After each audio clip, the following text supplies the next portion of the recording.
Șocul de transplant poate face ca frunzele să se îngălbenească.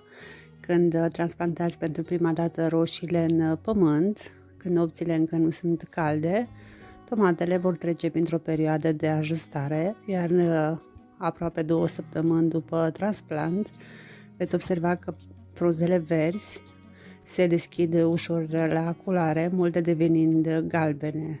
Uneori pot apărea arsuri solare dacă răsadurile nu au fost călite.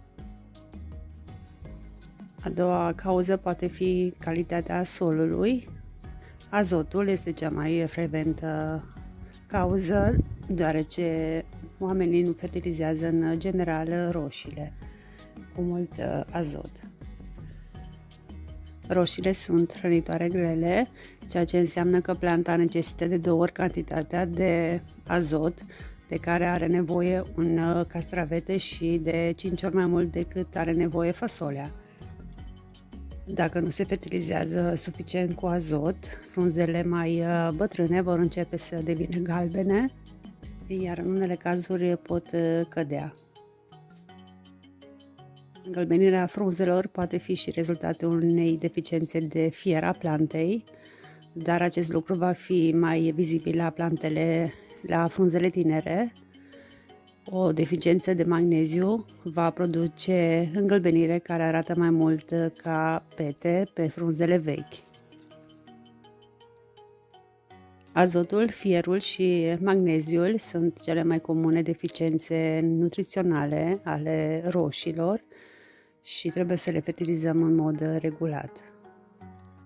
Este bine de reținut că prin folosirea multor îngrășăminte, planta va necesita și multă apă.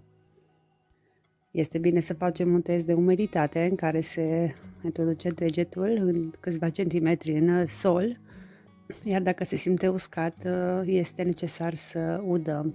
Iar pe măsură ce plantele de tomate se apropie de maturitate, vor necesita din ce în ce mai multă apă. Anumite ciuperci, boli, fungi cauzează îngălbenirea frunzelor la roșii. Frunzele inferioare și cele mai bătrâne vor începe să prezinte pete galbene de forme neregulate, care progresează în pete maronii. Pe măsură ce boala progresează necontrolată, întreaga tulpină și toate frunzele devin galbene, apoi maronii și cuprinde întreaga plantă.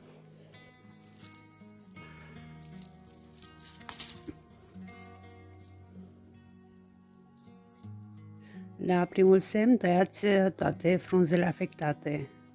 Cu cât